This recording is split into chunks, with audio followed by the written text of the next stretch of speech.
This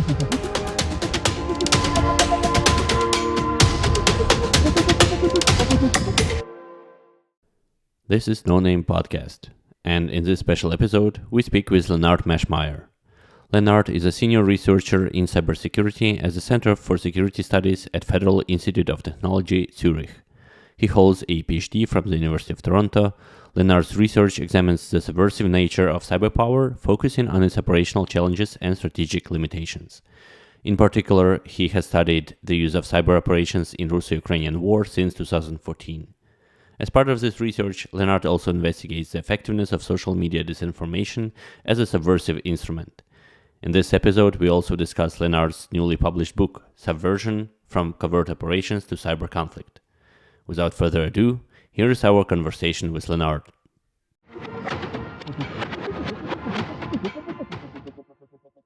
All right, welcome back to No Name Podcast. This is Ukrainian podcast on cybersecurity, and today we have Lennart Maschmeyer. What do you say, Alexei? Do you wanna start? Actually, we'll probably start from talking about your books that just published. I think it was really recently, right? Yeah, pretty much now. And it turned out right now, Oxford University Press, where I published it, they're updating their system. So right now, it's not possible to order it. I'm waiting to order some copies myself. And they're saying it should be finished, the update, in like 2 or 3 days. So hopefully, awesome. Fingers crossed, then finally people can order it too. Awesome. Well, that was perfect timing. So thanks a lot for coming. Welcome to the podcast. Yeah, thanks for having me. So the book is Subversion: From Covert Operations to Cyber Conflict, right? And you've been researching cyber operations of various agents against Ukraine. Most of it is, of course, Russia, but still. So could you tell us a little bit about the book? Why focusing on subversion, and how do you define the cyber-based subversion? Yeah, so this goes back a long time. This whole project basically started in 2016 when I started doing my PhD in Toronto. And at that time, I think like many other people at that time too, my expectation was that cyber operations revolutionize how conflict works, because they offer all these new capabilities and, they are very effective. So that was my expectation, and that's what I thought going in. But the more I looked into this topic, the more I realized that's actually not the case. And also the one part of this expectation that is revolutionary is, that it's new technology involved, information technology. There was the information revolution that had, a really disruptive, revolutionary impact on society. And because of that, because it's such a revolutionary technology, there must also be a revolutionary impact on conflict. And that means that all our tools, basically, and the theories that we have are outdated too, and we have to change them and maybe start anew, right? And that's really a lot of the tendency and commentary, scholarship on this topic. But also here I realized, actually, if you just look at the right spot, and that turned out to be covert operations and subversion, there are a lot of parallels, and you don't have to reinvent the wheel like, a lot of writing on this topic does. And that's how I ended up looking at subversion. The basic point of the book is, if we want to understand how cyber operations matter in world politics, we have to look at how information technology changes subversion as an instrument of power in world politics, because cyber operations are, based on the mechanism that they're used to, produce any output, they are fundamentally really subversive. That's the big point you need to buy, basically, to follow on this journey. And what I mean by that is subversion, traditionally, subversion is about infiltrating organizations with spies, or, states, societies, smaller organizations or groups. And that works by not force, usually, that you just break something open, but it's about finding some flaws in a system and then finding some creative or cunning way to exploit that flaw to infiltrate the system. You get access. So, the spy infiltrates the organization and then starts to get access, influence within that system, and start to manipulate it to produce some outcome. So maybe steal some information, or, you sabotage some equipment, which in the end also just means manipulating it, some legitimate functionality to produce some outcome that the people who designed this system and operated, participate in it, they didn't really expect or also intend. And if you think about that, what else is hacking than that, right? It's the same principle. And you read that too, looking through especially some of the more technical publications on hacking. I mean, I remember this book by Dave Vitale from, I think, 93 that has a whole chapter on subverting systems. And that language comes up very often, that you subvert functionality and, you subvert a program and so on. So with these parallels, with this mechanism being the same of infiltrating, exploiting, and then manipulating systems to produce an outcome, that's what I base the claim on, that cyber operations are really subversive in nature. It's just different types of systems you target, right? If you use traditional subversion, you go after social systems, which is just an abstract way of saying what I was saying earlier, organizations or groups or, even large institutions. With cyber operations, you focus on technical or, in a wider sense, socio-technical systems, basically computer systems, and the way they're used by people and because of that embedded in societies. So it's different kind of systems, but the mechanism functions fundamentally the same way. And the key point is, this exploitation and manipulation, which also means you usually depend on staying secret because you don't want your victim to be alerted to the fact that someone is, pulling the strings in the background, manipulating things, because that gives the victims some opportunities to neutralize this kind of influence. Thanks. And still, we have a lot of actors in the world. So, what was your motivation to focus on KGB's and Russian operations specifically? The starting point was looking for the best case to study this. And again, I was thinking of this transformative impact, right? So I was looking at what's the case in the world, the most useful, most important case of use of cyber operations for some strategic political objective. And that's why I ended up with Ukraine, because Russia has been expected to be one of the most capable actors in this type of conflict. And at the time when I was starting to work on this, it was also interesting because there was a shift going on from the expectation of a revolution in warfare, cyber war, this whole kind of narrative, which was really influential in the 2010s. But towards that time, I think 2017, Michael Fisher, Keller, and Richard Hartnett had published this paper in Orbis about how deterrence is not really a credible strategy. And then this command vision for cyber command came out in 2018, introducing this idea of persistent engagement, which is really about this shift in expectation that it's not warfare, but it's conflict short of war that's being revolutionized here. And again, Ukraine was a really useful and interesting case for this type of conflict because since 2013-14, Russia has been trying to, achieve its strategic goals. I mean, I don't have to tell you this, right? Against Ukraine with these strategies or the strategy of what's been called hybrid war. But I would say, a lot of it is just traditional subversion, really, plus cyber operations, getting Ukraine to shift away from this pro-Western foreign policy towards, again, more pro-Russian, basically becoming kind of a satellite state of the Kremlin, ideally. So if we expect that cyber operations provide this advantage and make these kinds of low intensity warfare strategies or hybrid war more effective, and that's been the expectation, right? Ukraine would be the case where we would most expect this effectiveness in action, also because Russia is supposed to be such a capable actor. So that's how I ended up with Ukraine. And then I was looking back in history, what would be a comparable case that uses only traditional subversion? Because, right, as I said at the start, the question in this book is, how has information technology changed subversion as an instrument of power? There's the expectation, and that underlies also persistent engagement theory, that we do have new strategic opportunities and that states can basically do things using this instrument, using cyber operations without going to war, that they could not do previously before this technology was available. And that's absolutely a plausible argument, right? That makes perfect sense. But the funny thing is that no one has really systematically tested that historically by, comparing case studies.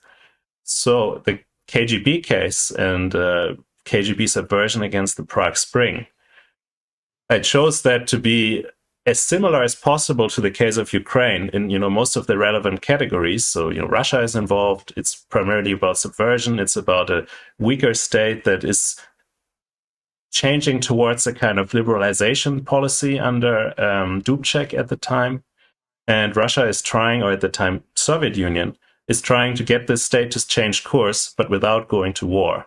And for that reason, and to that purpose, it sends out its spies, and especially its illegal spies, which means its undercover spies that are supposed to infiltrate the society and the state secretly to manipulate it towards basically towing the Soviet line again. So you have all these similarities there, and now, in hindsight, tragically, also then the ultimate kind of full-scale invasion, which was also the outcome of that attempt by the Soviet Union against Czechoslovakia. All these parallels, except for one big difference, and that's the use of the new technology, use of cyber operations in the Ukrainian case. So in that way, selecting those two cases allowed me to isolate the role of technology and comparing, what could they achieve with these traditional means against Czechoslovakia compared to what could the Russians today achieve against Ukraine using both traditional means and then cyber operations as well. And what does it tell us about, strategic changes? Which type of these instruments is more effective? Do we see evidence actually of this revolution and strategic changes or not? Alex, you had something to follow up. Go ahead. Yeah, two follow-up questions basically on, again, like on this definition of subversion, right? So or cyber-based subversion, do you distinguish between information operations and cyber operations, right? Or do we need to draw a line between them? Yeah. Yes. And the book now, initially I was including, everything, which I think is, because everything is interesting, right? But in developing it and narrowing it down, I've really focused only on what you would call active effects cyber operations. So anything that, tries to produce an active effect against the system. And that's just because I realized even covering this really narrow kind of type of case and type of use of cyber operations already is so complex to just, make that argument, look at the evidence, do a systematic comparison. That was just not possible. First, I had disinformation into influence operations. I also had espionage. So I had, long chapter basically on the use of cyber operations for espionage. Yeah, but I realized it was just too much. The book is already quite long. So what I've done is, you might have seen the paper I published on disinformation campaigns against Ukraine, or maybe not, with a few co-authors last year, I think that came out finally. So I've basically narrowed it down to that in the book and then covered the other topics in other work. Gotcha. The second question I had was whether a kind of new boom in technologies, especially AI, would kind of make a difference in future, and especially deepfakes. I guess that may be more towards information operations. But yeah, if you have any comment on that. Yes. And I'll try to keep it short, I guess, because there's so much you can say about this, right? Oh, yeah. I mean, maybe one thing good to start with is actually in doing this comparison in the book, right? I expected at least to see some still, advantages of cyber operations and integrating cyber operations in subversive campaigns compared to really just pure traditional subversion. But what I found in the end was the opposite. The traditional stuff is more effective, period. Both in comparing these two cases, but also within Ukraine. And I just give you an example, right? There's some sabotage operation. Huh? Sorry? I will make an audio clip out of it. Yeah, because it's gonna trend on TikTok. Yeah, I really did not expect this. But yeah, and here, I mean, I do want to keep it short, but I think it's important to start with this, right? And there's a very simple reason for that, is that most computer systems are not designed to hurt or kill people or, create significant damage. So it makes it quite difficult to, produce these effects. And in comparison, and you don't really, you don't have any linkage to the real physical well with these kinds of operations, right? With cyber operations, you always need to have some system. I remember some threat intel person on Twitter saying, like, if the thing wasn't designed to go boom, it's very hard to make it go boom. That's the simple version of this. But if you have a spy somewhere, just because it's a human person, right? They can use force. They can break things open. They can smuggle a bomb somewhere. They can shoot or stab people. So that it just means the intensity of violence, basically, you can produce with these traditional operations is, by definition, higher.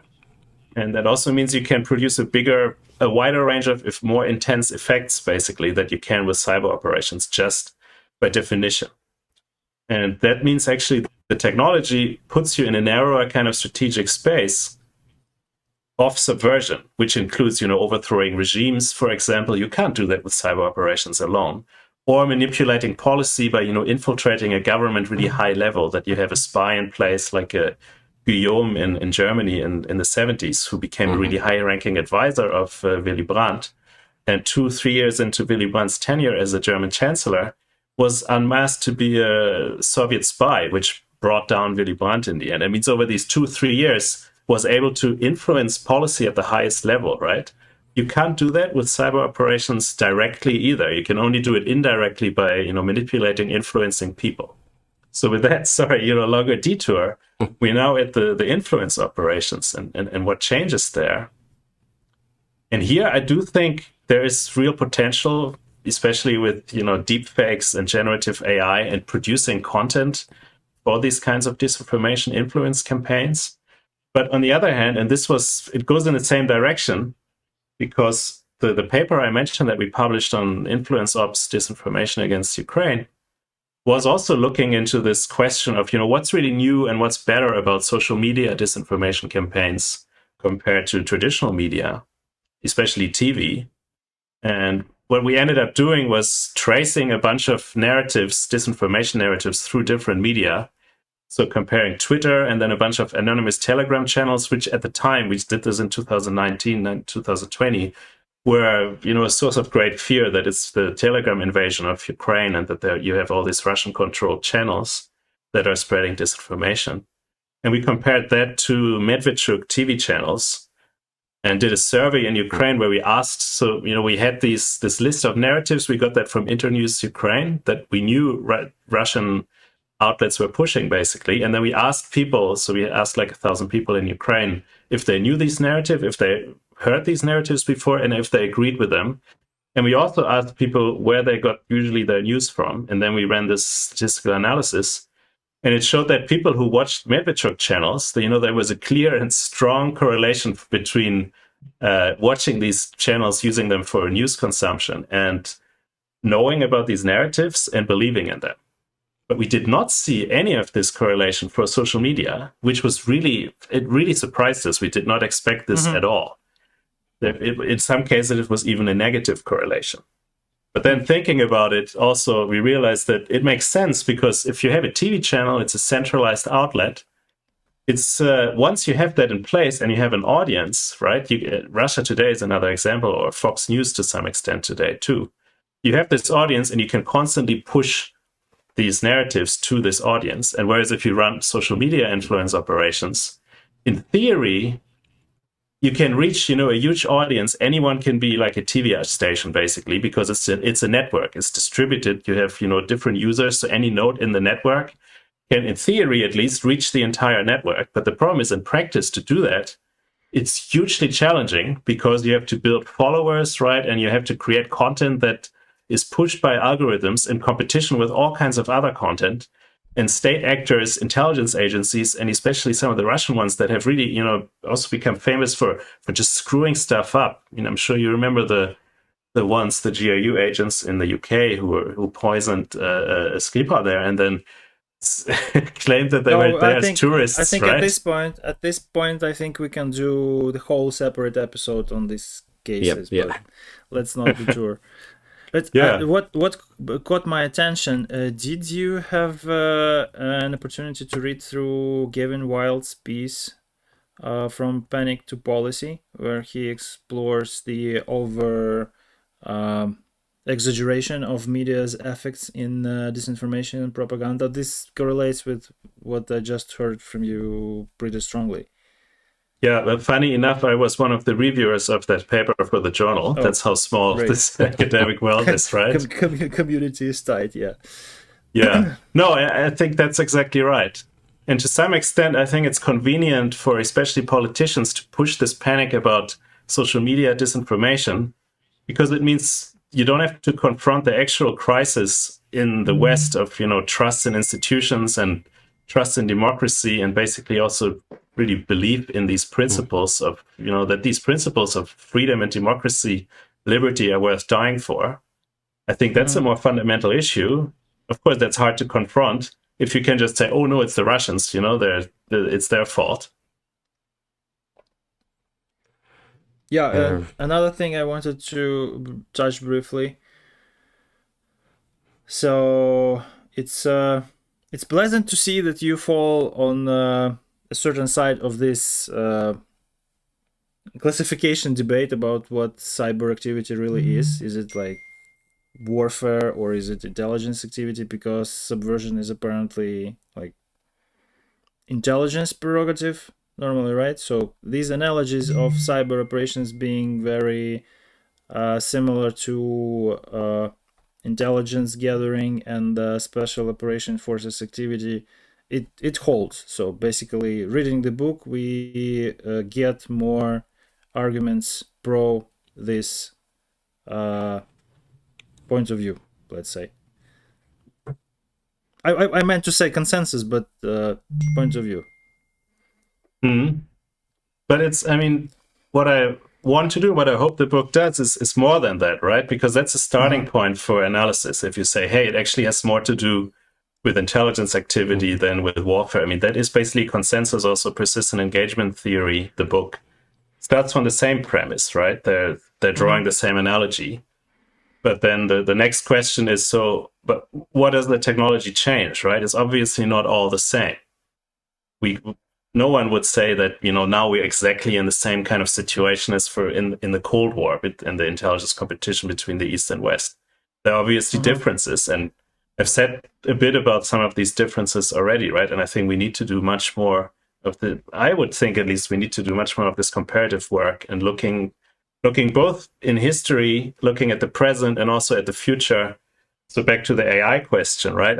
What I was going to say is, so you have these challenges with social media in spreading disinformation, generating really useful content, and especially that generating not just useful, but also useful for becoming viral content has been a real challenge from what we can gather, at least for any actor who's been trying to run these disinformation campaigns. And if you use generative AI, especially for states where most of the agents or operators don't speak English as a first language, provides a huge advantage to generate believable, plausible, professionally looking and sounding content. So that doesn't help you with the challenge of generating an audience and the efforts it needs, the continuous efforts that it needs to maintain that audience, right? You have this stories of YouTube influencers, right? I think one of them died on a stream because he felt like he had to keep going to keep the audience engaged. And it's an anecdotal example, but the thing is, you need to constantly put in the effort, and that's a problem that you don't solve by adding in AI and generating deep fakes and so on. So the dissemination of content still really stays a problem. Yeah, I really think we need to repeat this discussion like in 30 years. Let's say maybe AI will be able to keep audience engaged, or maybe we'll be all in metaverse, and then you will see some real cyber impact operations. Okay, 50 years, maybe 50 years. 50 years. That's optimistic. Yeah. So so basically, all the technological advantages of cyberspace, they contribute to speed, scale, and the scope of these kind of activities. And we have to be cautious of limitations and the actual history, not the media and the cybersecurity business marketing campaigns tell us, but what actually happens. What are the cases that we can analyze and learn the truth. Yes, exactly. That's the point of the book, is to look at what is the mechanism, right? How does it actually work in practice? Because I agree that in theory, a lot of stuff is possible and plausible too. But in practice, not everything that you can imagine is plausible could happen is also feasible to do, right? And that's the book is really about that. What is feasible? What can you do in practice given the constraints and given these limitations? And then what are the strategic consequences of that? That's the focus of the whole discussion.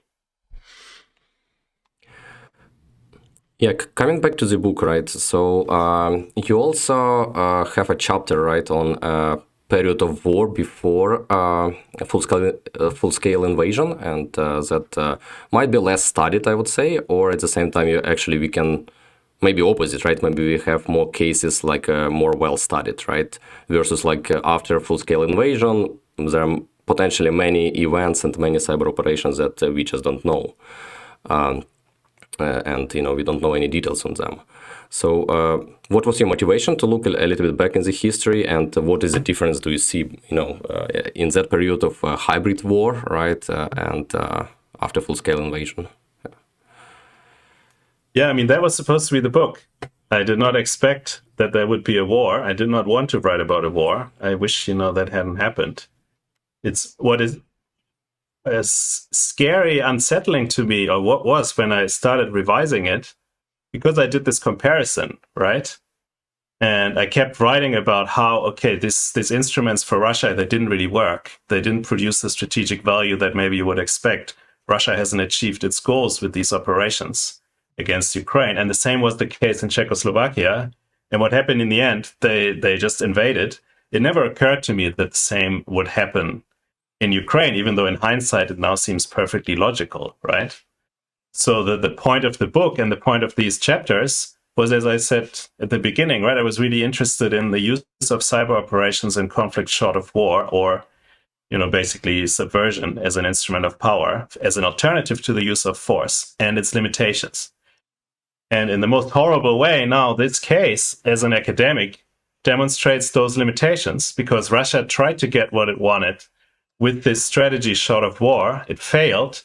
And then there is a choice. You either give up, or, you escalate, you use force, which you didn't want in the beginning, probably. It looks like Russia tried to avoid this too. And then use force, because Russia, I guess now is synonymous with Putin, wanted to have Ukraine as a part of the new great Russian Empire, or whatever kind of crazy vision he has in his mind. Mm-hmm. Yeah. If not so tragic, it would even look somehow elegant. I mean, the logic and the whole. Yeah, in hindsight, everything is always obvious, huh? Yeah, right. Post factum, yeah. just deny that. You can't believe that. Because it's at the very least it is logical, because you can't. You need time to prepare for like full-scale invasion, right? They weren't. I guess they didn't plan to essentially before the revolution, because everything was going their way anyway, and then they kind of made it.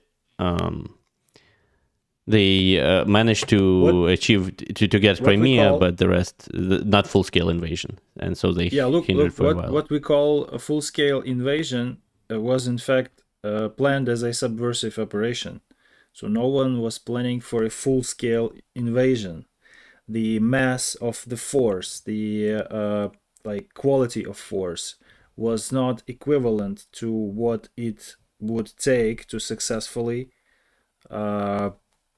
occupy even a significant part of Ukraine. What we experienced in practice, happened.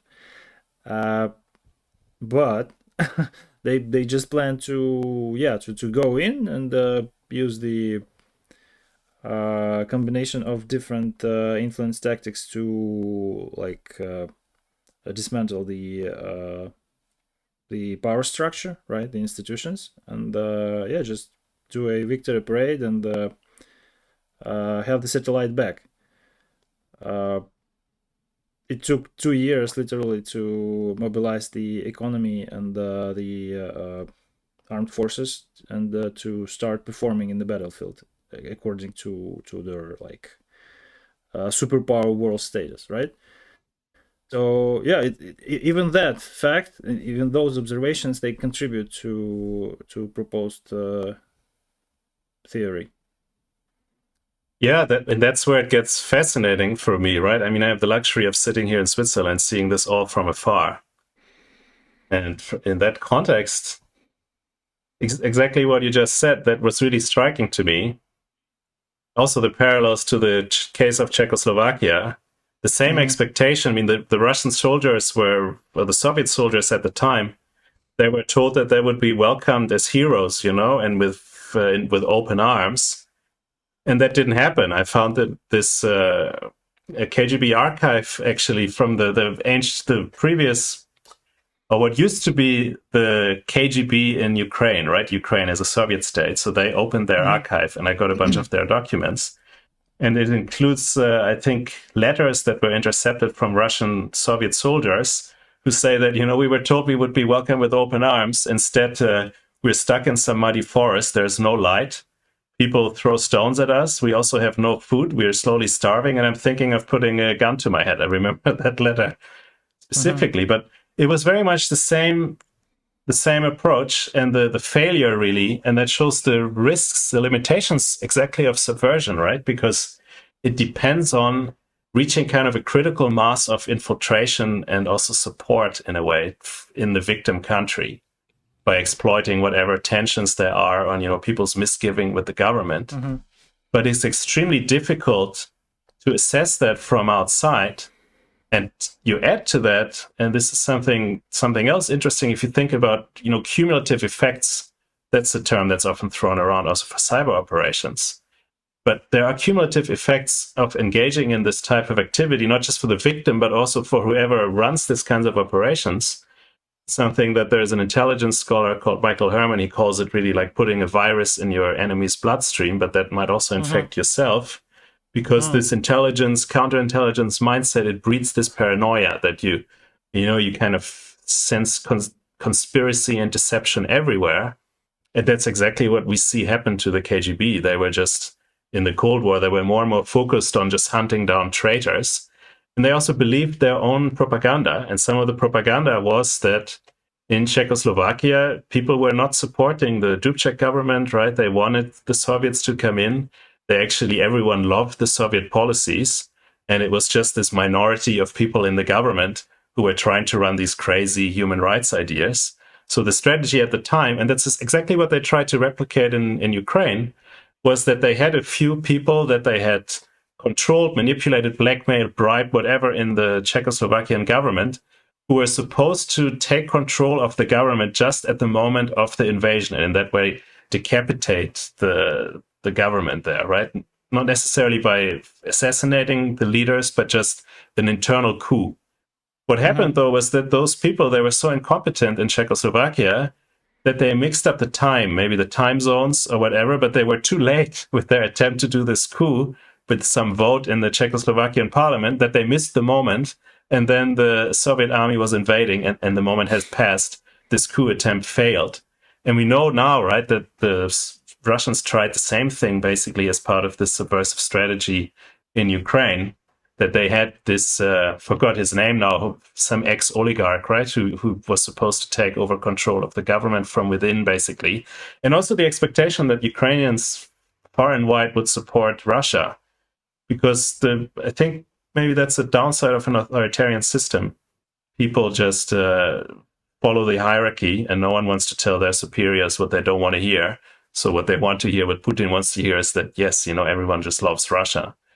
And that's why the thing failed. And it just shows exactly the risks if you pin all your strategy on this instrument. So in a way, subversion hits this promise, right, of getting much more compared to the resources you put in than going to war using force, possibly.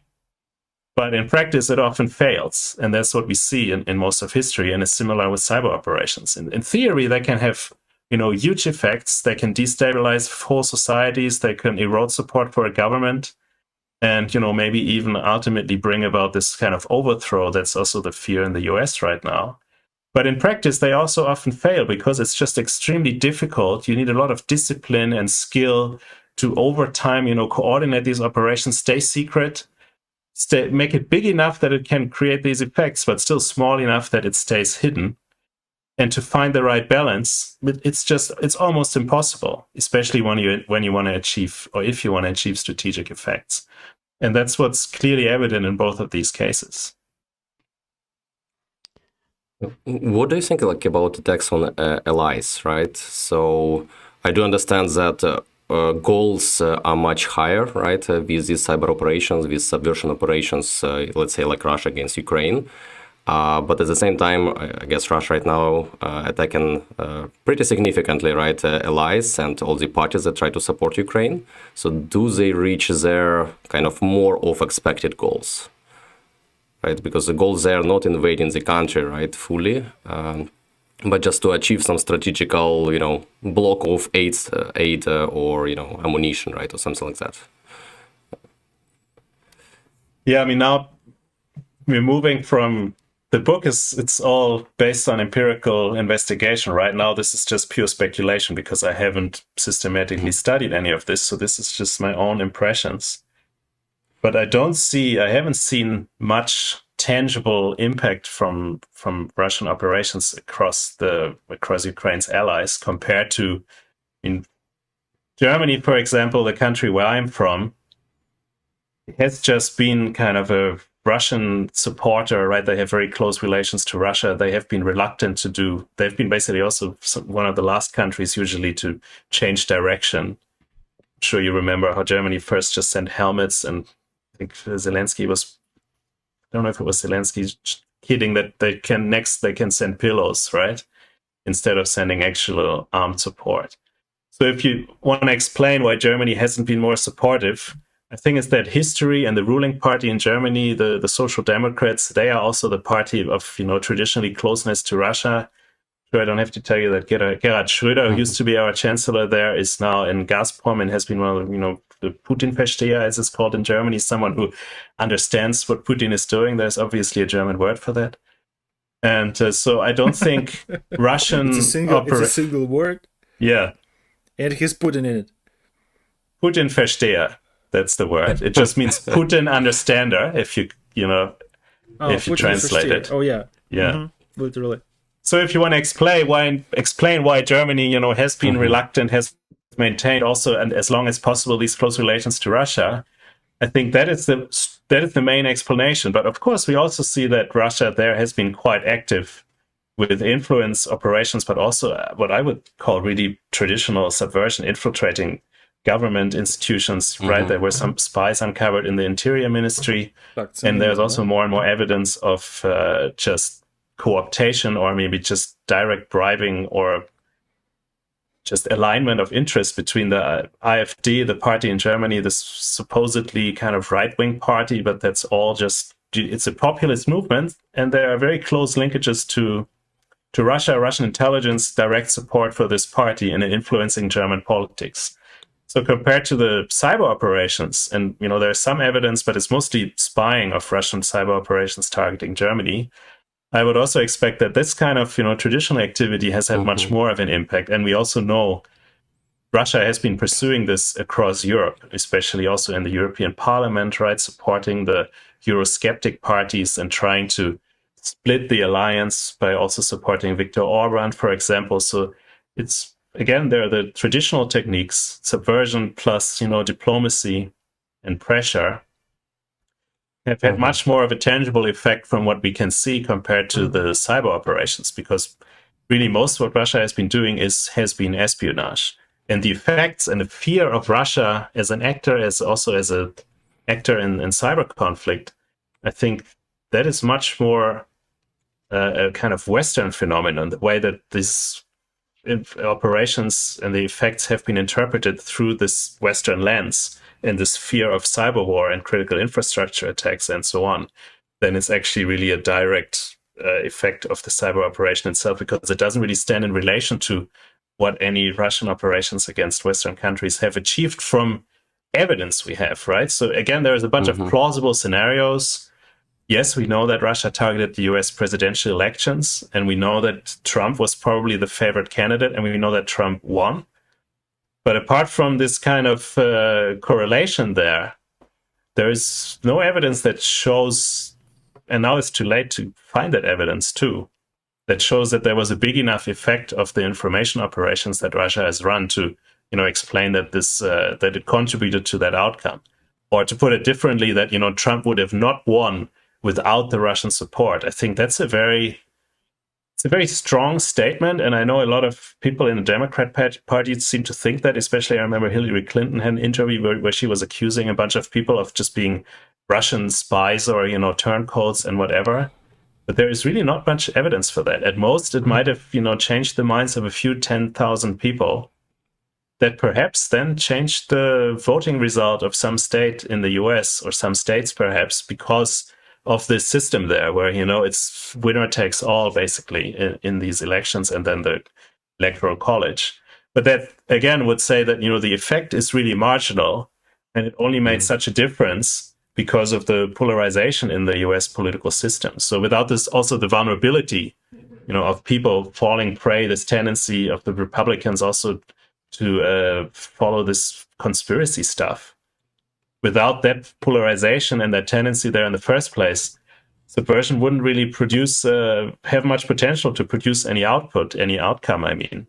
And that, on the other hand, can give you hope, right? And I think if you want to, as tragic as everything that has happened to Ukraine so far has been, if you want to look at the positive side, is Ukraine is an example, as I said, for the failure of this strategy and for the resilience of the Ukrainian people who've been exposed to this subversion, influence operations, cyber operations, and also covert warfare for a decade, and they haven't budged. And there is no evidence that it had any cumulative effect, right? That's what I found really impressive. I was looking at data from the Kiev International Institute of Sociology. They do these yearly surveys of trust in the government and trust in different institutions and so on. Just as a proxy for, right, if the expectation is Russia wants to undermine trust in the government, for example, and has been running these operations, this subversive campaign now for years, then you would expect to see some change in support for the government. And I looked at the data from, I think it was 2015, 2021.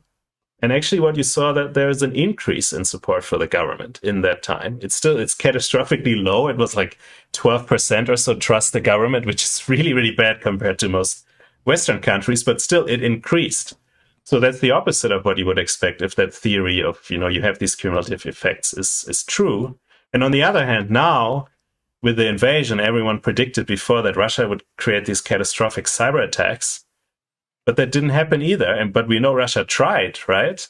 But Ukraine and its network defenders have been very good in defending their networks. Of course, they got some Western support, but I think still the primary credit should go to the Ukrainian people there in just having become very good in dealing with these kinds of attacks, with these kinds of attempts to manipulate from within. And it's the same with the influence operations, right?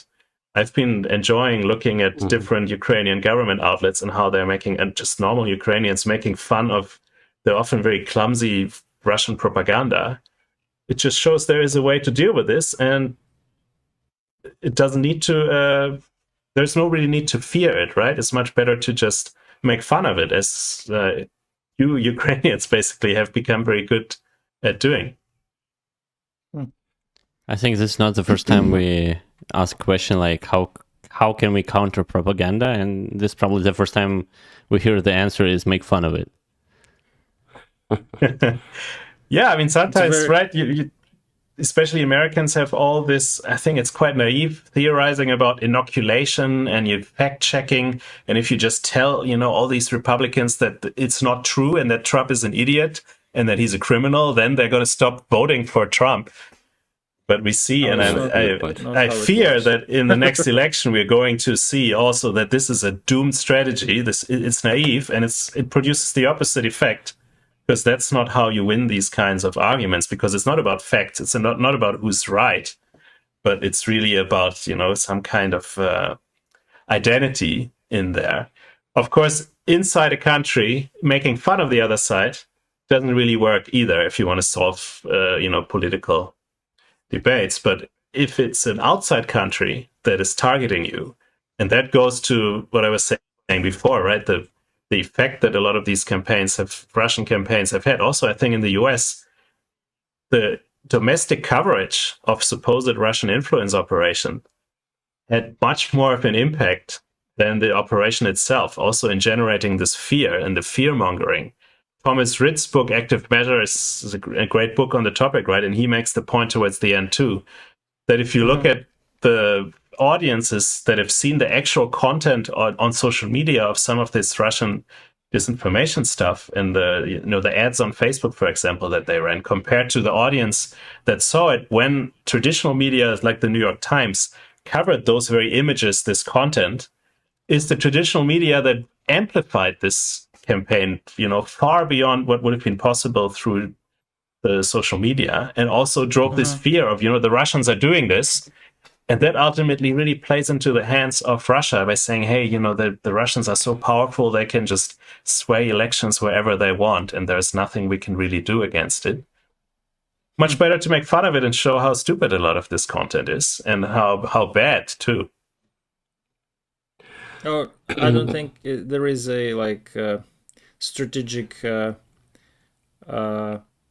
much of strategic thinking behind that. Just natural reaction, I guess, because in Ukraine we are experiencing. Okay, seems that we've reached the natural conclusion here, or yeah, renaissance of stand-up comedy. What else do we have on the list here?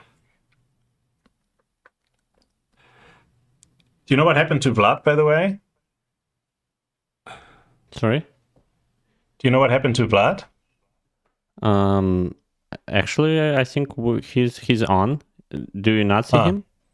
No, he's disappeared from me. Oh, interesting. Does anyone hear me or? I can hear Vlad. Yeah. Okay. So was he asking a question? Because right now I just heard silence, and I was wondering. Oh yeah, he was actually asking. Oh, okay. That explains it. Because I was just looking at your two faces. You were both not saying something, and I thought, eventually someone should say something. Okay. Yeah, let's try. I think Vlad will try to. I thought you actually agreed with him. He made a very conclusive point also, that there is no strategical thinking in those information operations. But yeah. Let's see. Now I see you again, Vlad. Sorry. All right. Actually, it sounded, it was.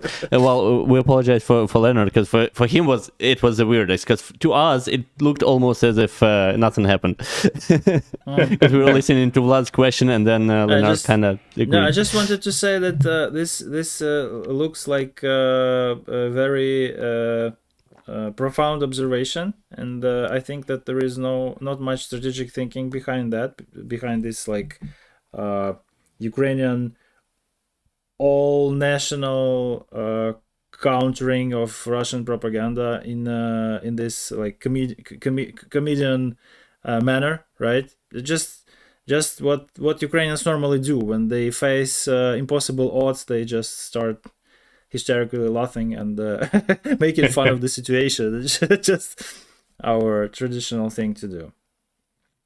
Yeah, sorry about that. The video conference that we do is peer-to-peer. The good part about it that on the recording everything should be normal without Vlad disappearing. So sorry about that.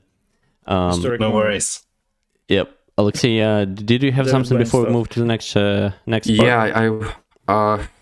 Yeah, I guess when we're discussing like this again, we went a little bit more towards information operations, right? I was thinking about actual cyber attacks, right? We see. So there were definitely some attacks on railroad system, right, of allies. There were DDoS attacks, right, just to, by different groups to show that, okay, we can put you as an enemy and we'll attack you if you will support Ukraine. But I do agree that it's more tactical, probably not less strategical impact at the end. But one class of operations, right, I do really want to ask about false flag, because I think this is something that we really often see in cyber dimension, right? That, if they hack something, they try to deface it, try to pretend somebody else. So, do you touch on that in the book or in your other research? Let me think. I don't think there was any significant, large false flag attack among the ones I looked at in Ukraine. I mean, of course, we're never fully certain about attribution.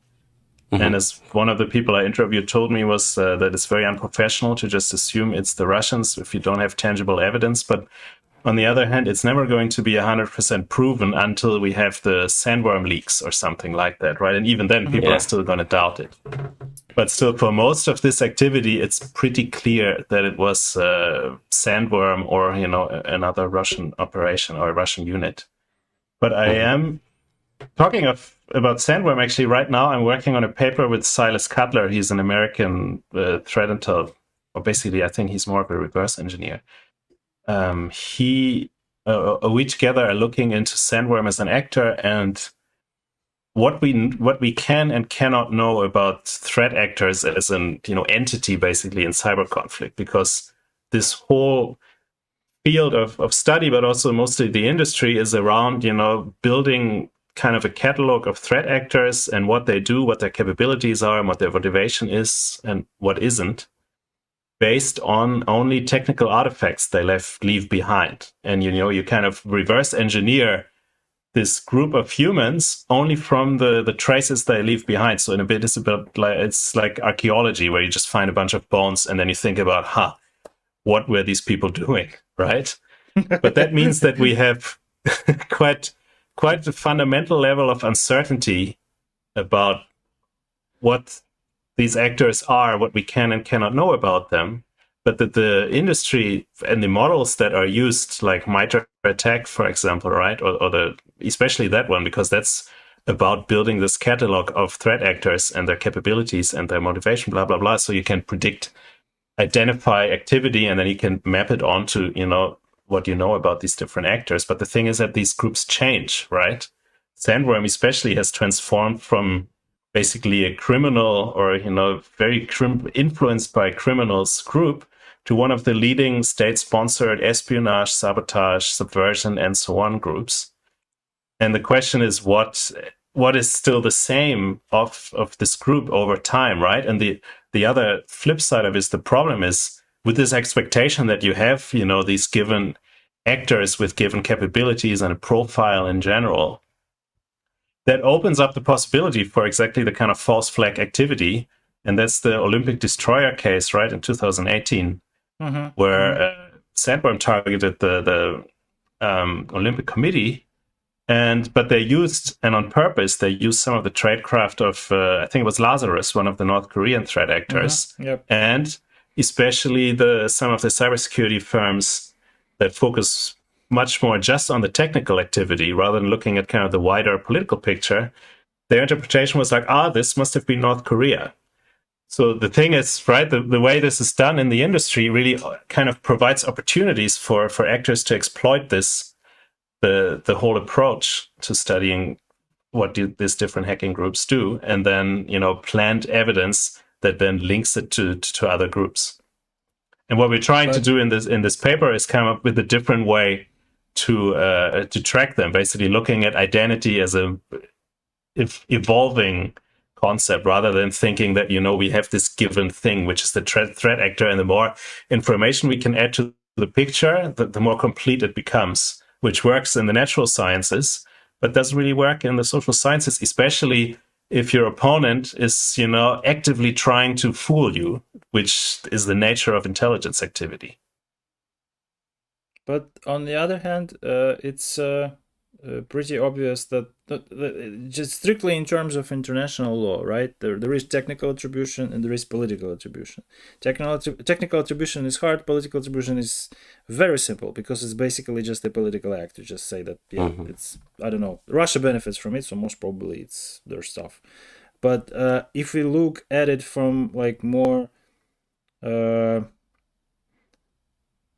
don't know, like policy aware point of view, right? Just keeping in mind that attacking the Olympics related institutions all over the world is Russian thing to do, right? It's like the pillar of their, I don't know, cyber intelligence and cyber subversion activity, doesn't it become clear that we should doubt our first assumptions based on based on the technical attribution work, and look at the picture more broadly, because again, in hindsight, it looks pretty obvious that was Russia all along. That's just what No, I agree, and that's what we're trying to do with this paper. It's right, we're right in the middle, so I can't tell you what the result's going to be, but that's basically the point, right? We're saying sounds very interesting.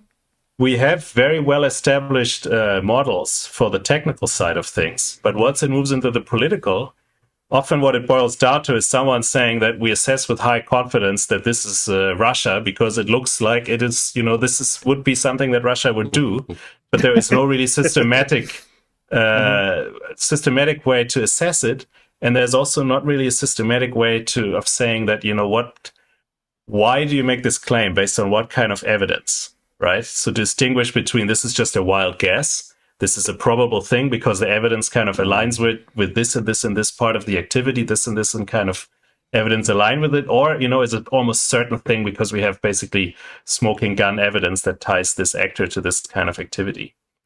But the bigger problem is also, how do you... Should we both, maybe? Yeah, no, exactly. It has to be. Both are parts of the same picture, but what tends to be, what tends to happen is the focus is on the technical side. That's where most of the expertise is. And then once the political, bigger societal context comes in, it's there is no systematic model, right? So that's what we're trying to fuse together in this paper, hopefully. Sounds great. Can't wait to read it. I can't wait to finish it. I hope it's going to be relatively soon. Let's join our efforts then. Great. Yeah, I think we are touching a little bit very close to questions about binding hook articles, right? I think you co-authored recently one interesting article on understanding patterns of cyber conflict coverage in media, right? So, and here we already touched a little bit about attribution claims, right? That different reports make. So yeah, can you tell us a little bit more about that? Actually, a very interesting article with very counterintuitive conclusions, like sophistication of the attack lures more attention from the audience in mass media. It was like, I don't know, just very surprising to me, the fact that magical hacking actually attracts some attention. For me, it's a very boring stuff. So yeah, that for us too. I didn't expect it to be the one finding we have there, but it follows. Basically, it was an intuition. It has been my intuition for a while that there is a lot of the way that cyber attacks, cyber conflict is reported. There's just a bunch of bias and just spin in it. That means that that goes back to the very beginning, what I was saying, right? If you just read threat reports by these firms, if you read media reporting on cyber conflict, you think what's going on is this is just becoming worse and worse and worse. It can destabilize entire countries. Russia can do whatever it wants in the world. There is no defense against this. You don't need war anymore because you can just cyber attack your way to world domination. In the worst case, right? So why is that? So the second part, on the one hand, I've been looking at what can cyber operations actually do. And in the end, we didn't talk that much about it, right? I have a whole theory there about this trilemma. You have these trade-offs of intensity and control and speed, and you can't really escape these constraints. But the other side of the coin is why is this perception there? Why do people right now in the US, last year there was a survey done on asking about the most pressing threats to national security, and people put cyber attacks ahead of nuclear weapons, right? Venture capital. Venture capital. Money, as usual. It's venture capital. Business interest. It's a key part of the equation there, right? So that's something, a paper I published before with Ron Dewert and John Lindsay. We were looking at threat reporting and then looking at the incentives that are going in there, and we landed on showing that the incentives are there's selection bias to report basically on some high-profile actor, basically an enemy of the US, that targets some high-profile victim, which means from the perspective of cybersecurity firms, someone who can, has the money to buy their product, or, as another way dramatic, like a government, for example, or a military or a very large corporation, but also that it's some unique activity. That's what came out of that paper. So, but the intuition has also been that, media reporting, because it has its own biases, basically adds onto this and then takes what is already, a distorted picture of cyber conflict, what you get, because most of the information comes from cybersecurity firms, because they're the ones that have the visibility, which is also great for researchers like me, right? You have all this publicly available information. But I think you should be aware also of what kind of information it is. It's not giving you a neutral or full picture of what's going on. And on top of that, on this distorted picture, then you get media's own distortions. And that's what this paper that you just mentioned, right, with Max Smeets and Christos Makridis looks into.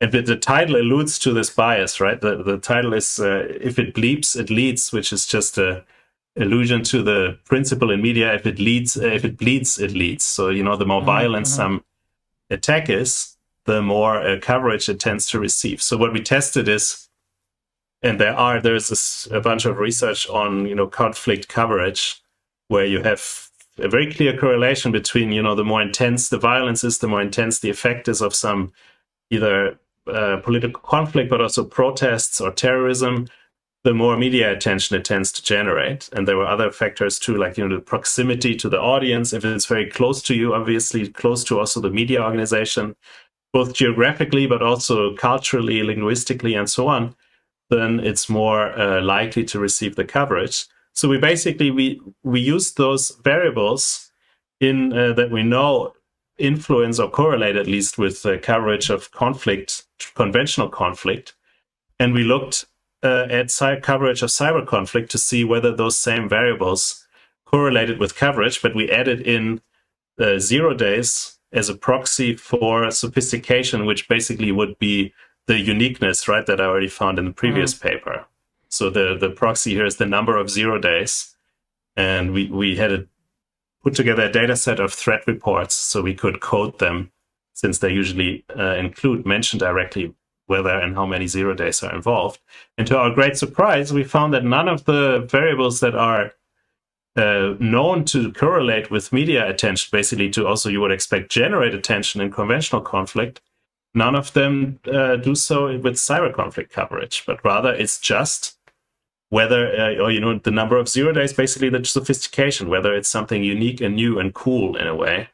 And that suggests that it's a fundamentally different category of coverage compared to conventional conflict. And also to me, then how it fits into the bigger picture. And that's something I'm working on right now with someone else, Miriam Dunn-Kevelty, who's my boss here at ETH. We're looking into narratives around cyber threats.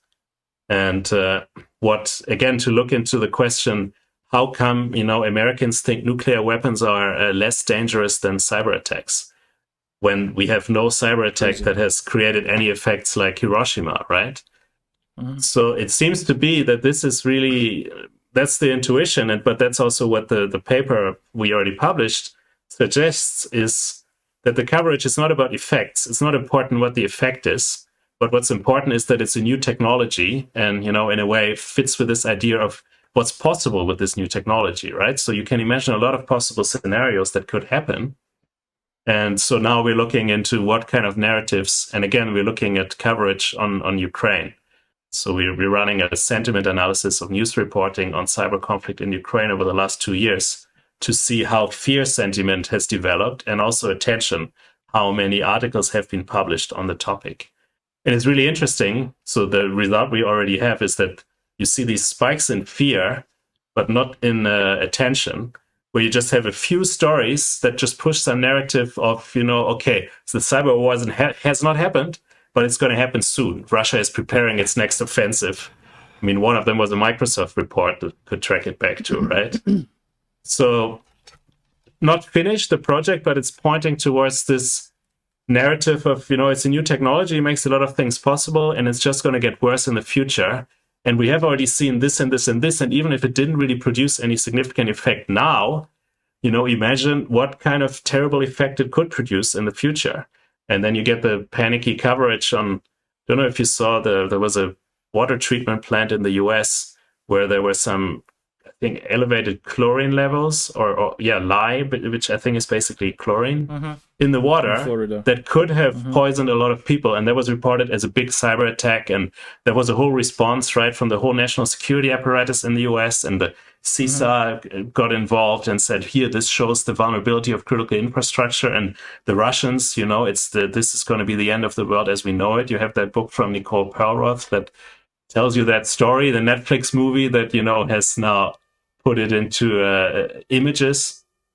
But what actually happened, which didn't receive any news coverage, I'm not sure if you've seen this, there was no hacking involved at all. It was just some guy, who was clicking the wrong stuff on his screen, and I guess then screamed cyber attack to not admit that he just screwed it up himself, right?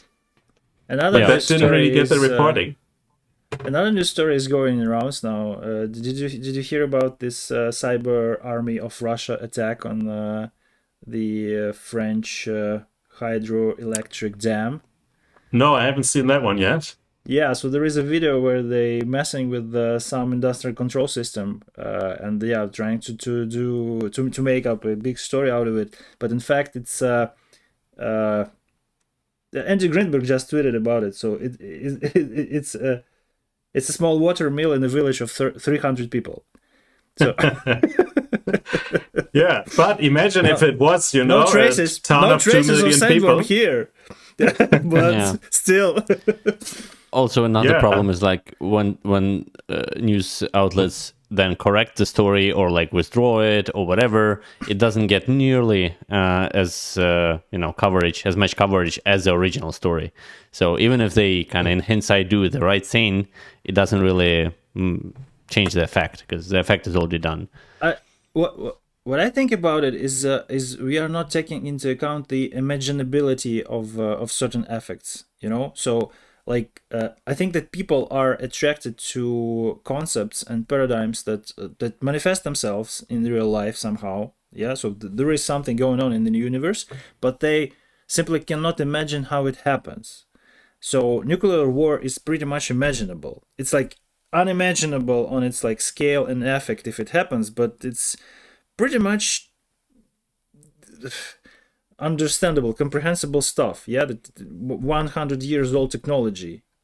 But on the other hand, the cybers are less explored and are deemed to be pure magic because just normal people just do not understand how it works. How a certain person can make a system designed for a certain task. Act to a disadvantage of its creator or user. It's they cannot imagine that, and that's how this raised interest. Of course, it's my impression and speculation here, but I think it might contribute to the effects in the media. Yeah, so just more viral because it's less explainable in layman terms. Yeah, I agree. And I think there is something deeper on like the psychological level that, especially in the US, technology is seen on the one hand, the Silicon Valley kind of narrative that, it's going to be the savior of mankind in a way and create a better world tomorrow. But on the other hand, there's the fear of, it's going to doom us all. So in the end, it goes really back to fundamentally good or Dark evil. Magic. Yeah, exactly. Because it's so complex. And I forgot who said it, right? That any technology at a certain level of complexity becomes indistinguishable from magic. That's exactly, I think, the mechanism at play. But that's also, on the other hand, to me, that's why it's so important that we, look much more systematically into what is actually possible to, feasible to achieve in practice compared to all these things that we can imagine.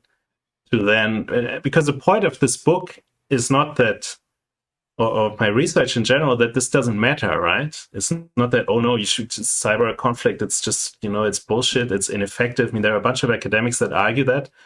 But I think it's not useful, it's not constructive, and it also doesn't really solve the problem, because we see that, states are using this tool. Clearly, they see the benefit. Russia keeps, running these operations.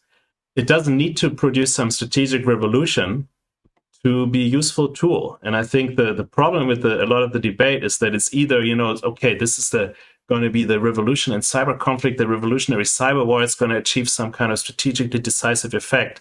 And then if it doesn't, then it goes back to, maybe the Russian capabilities are not as good as we thought. That's what we also, or maybe not using the best capabilities, or whatever other explanation. And then either cyber war changes everything, or it doesn't matter. But that's not it. It's more that this is just one tool among many others that states are using. And the question is, what is it useful for, right? Under what circumstances can it change what thing and to what consequence? That's a really interesting question. And, all these states, all these governments that have their own budget constraints, they wouldn't keep doing this if it didn't provide some kind of utility. So that's very clear. And even though the operations that Russia has run against Ukraine, they haven't changed the strategic picture, but you can still see that individually, I'm sure they've been useful. They've also, just taken away a lot of energy, resources for the poor Ukrainian network defenders and also the government institutions whose data was deleted in the beginning of the war. It all creates some damage that otherwise wouldn't be there. And, just makes your victim put resources into this that are missing for other things. So something I find striking if you think about it, right? You think about cumulative effects of cyber operations, cyber campaigns. That's what the Americans are extremely concerned about. The cumulative effect of all the hostile cyber operations against the US is very hard to put into any numbers. There's little evidence that it has, for example, helped China overtake the US as a leading power in the world. Actually, a colleague of mine, Mauro Gilli, he's published a long paper explaining why China hasn't caught up to the West, despite, running this expansive espionage operations over a long period of time. Among other things, because doing this also stops you from doing your own innovation. But anyway, we don't really have any tangible evidence that it has, had such a massive cumulative impact. But on the other hand, we see that because of the fear of these operations of, hostile cyber operations, of attacks, basically, this huge cybersecurity industry has grown up, which is, worth hundreds of billions of dollars, I guess, by now. And it's unclear what benefit that industry has produced, right? We don't really see... there's no way to measure how many attacks have been stopped, what kind of damage has been prevented because of that industry, right? So if you think about the cumulative effects... I see Alex put it on his warrior face. So I assume he has something to say here. No, let me finish the thought. The point is that of course, we please, see at least the perceived damage. You can put the value of the cybersecurity industry in the US or in the West. That's the perceived damage of cyber operations, because, that are the resources that are put into defending against them. But my suspicion is that probably that is a much bigger number than if you were able to measure the actual effects, because it goes back to, the element of fear in there. Of course, it's the point is not that we shouldn't have cybersecurity industry or that it's useless.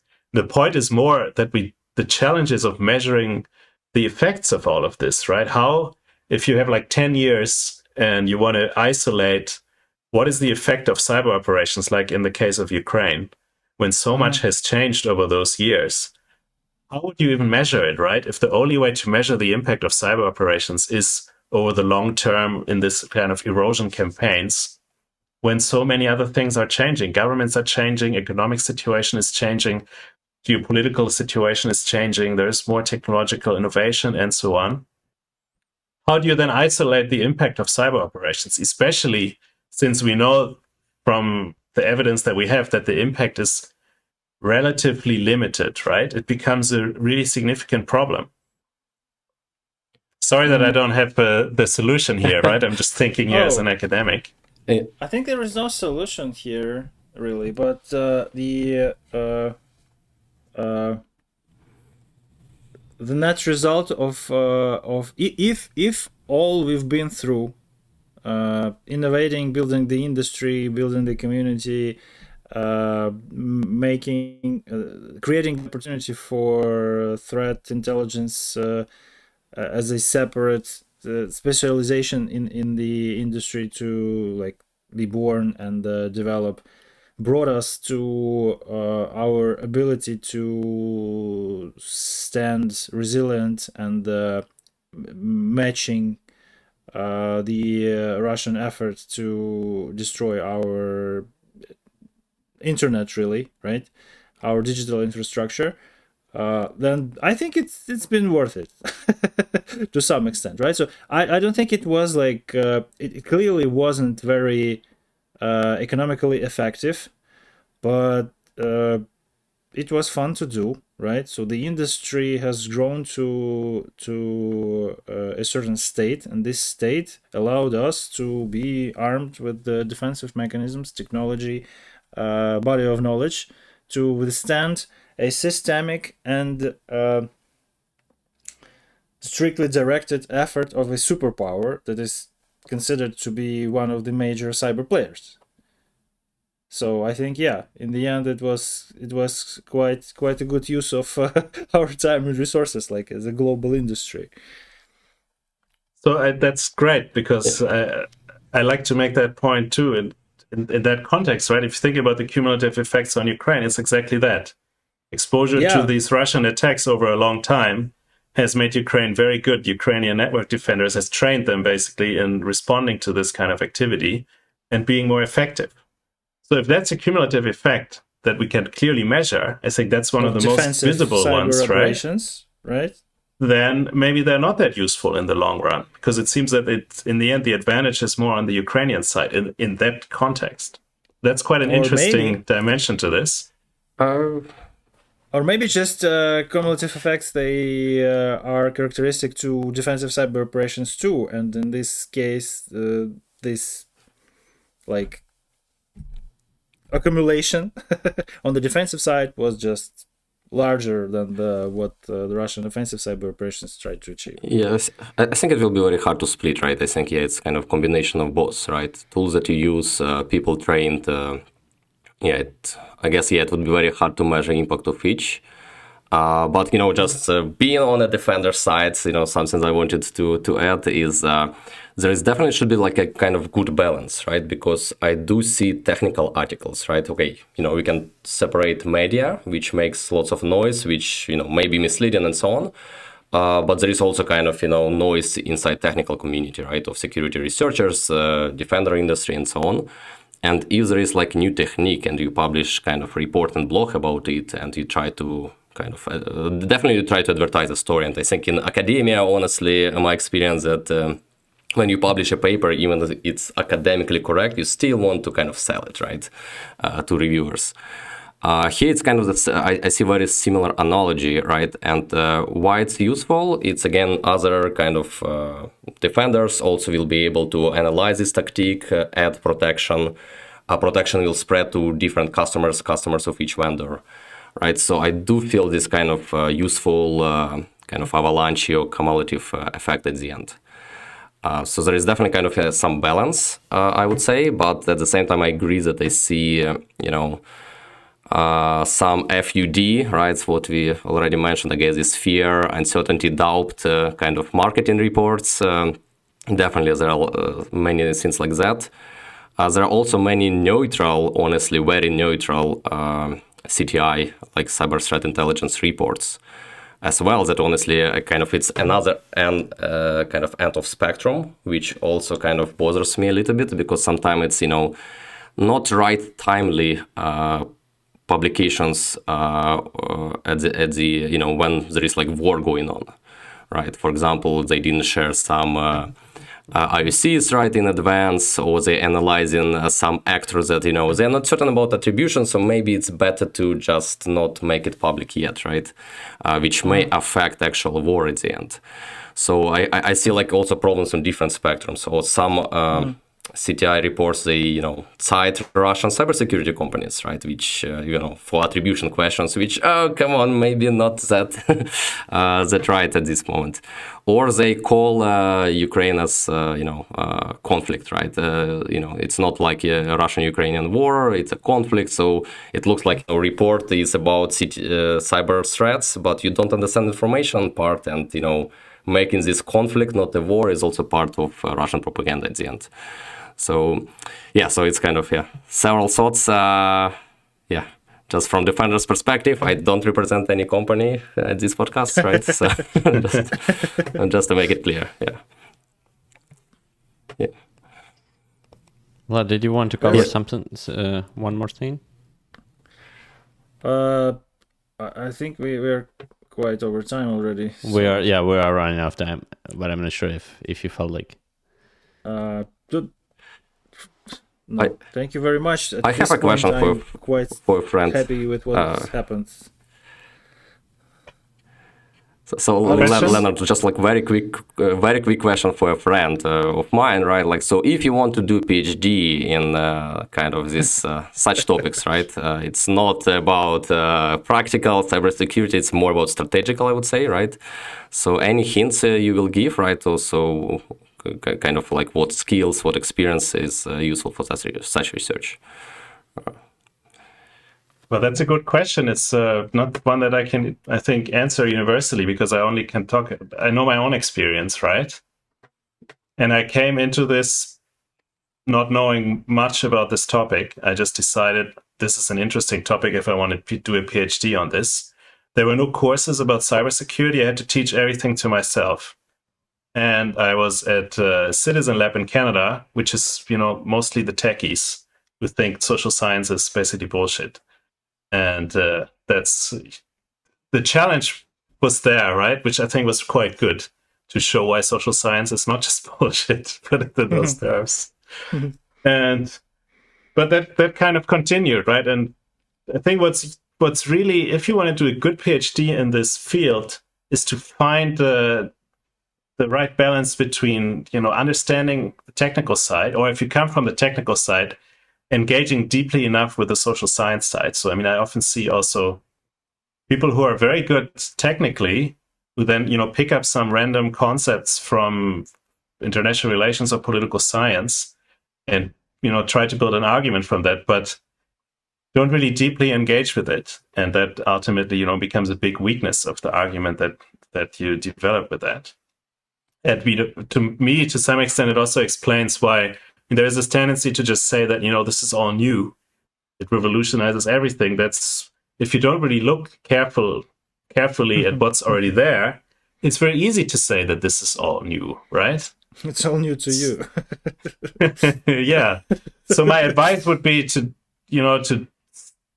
find the balance. That's what I'm trying in my work, and that's worked out well so far.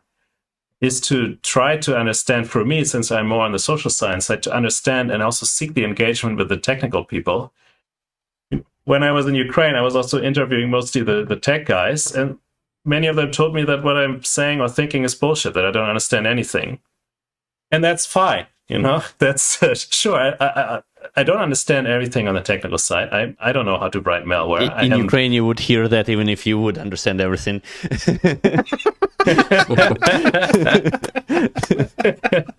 So don't feel bad about it. But the more I've been doing this, the more I realized it's a necessary part of doing good work. Because even if you don't fully, I'm not going to be the tech analyst or a malware, reverse engineer or something like that. But it's more about understanding enough of it that you can explain it again, put it in terms that the social scientists, the political scientists understand. But on the same hand, using what you have on the political science, social science side, put it in terms that, people who are more on the tech side understand. But that's what I've been trying in our conversation today, right? Because it's very easy. A lot of this social science stuff, the theories, they're not very straightforward. They use a lot of jargon. You have all this, the constructivists have structure agent problems, and then you have, the ontology, the epistemology, and the philosophy of science, and what can we actually know, can we not know? And it becomes extremely abstract.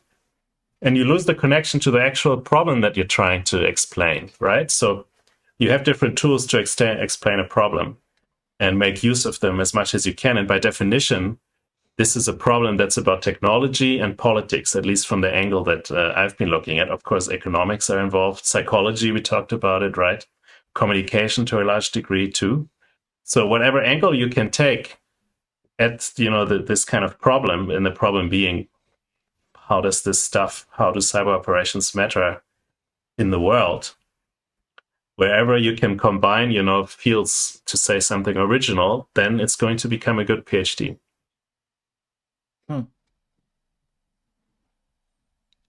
Cool. That's a great piece of advice. Nice. Yeah, thank you. Thanks. And to wrap it up, our traditional last question to all our guests from abroad is what would be your advice or just words to Ukrainian audience?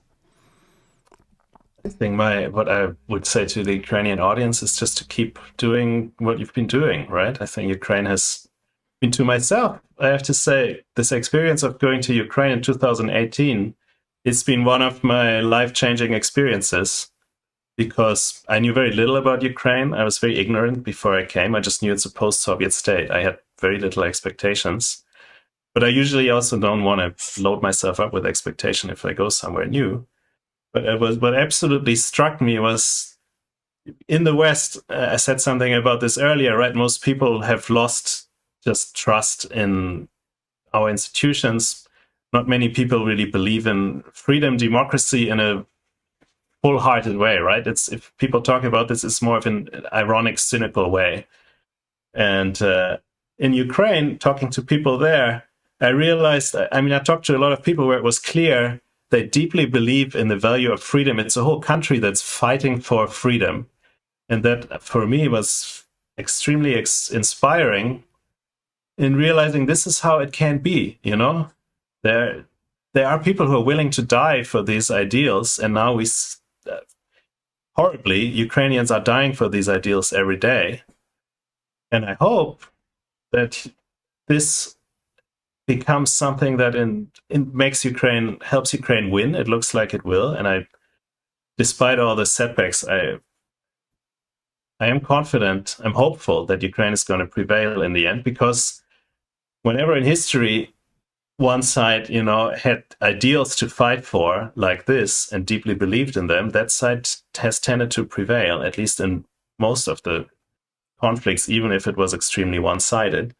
But also, provide this inspiration to the rest of the world, and especially, countries in the West that, on the one hand, need to support Ukraine now, but also need to prevail in this larger conflict that we see already shaping up, even though people in Germany, for example, don't want to admit the truth or see the truth, that it looks like we are, facing this larger battle about these ideals.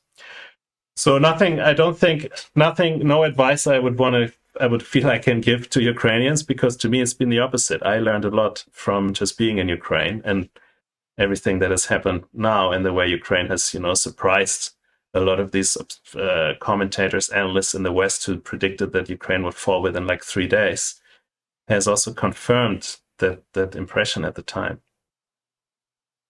Awesome. Thank you so much for these words. And also thank you a lot for this conversation. It's been immensely insightful and fun for us as well. So really appreciate your time and you invest in your kind of research time into this topic. So we're definitely looking forward to more papers and maybe future books as well. Yeah, thanks. I enjoyed this too. This was quite different than I expected. We didn't talk that much about the individual cyber ops, right? But to me, that was a great conversation. Thanks. The problem with it is that I think we would need like a separate episode for each of those. So yeah, with limited time, there's only so much we can cover. I know. I did write a book on it that took me 6 years, so I can confirm that. Exactly. Thank you so much. This has been Lennart Maschmeyer with No Name Podcast. And till next time. Thanks.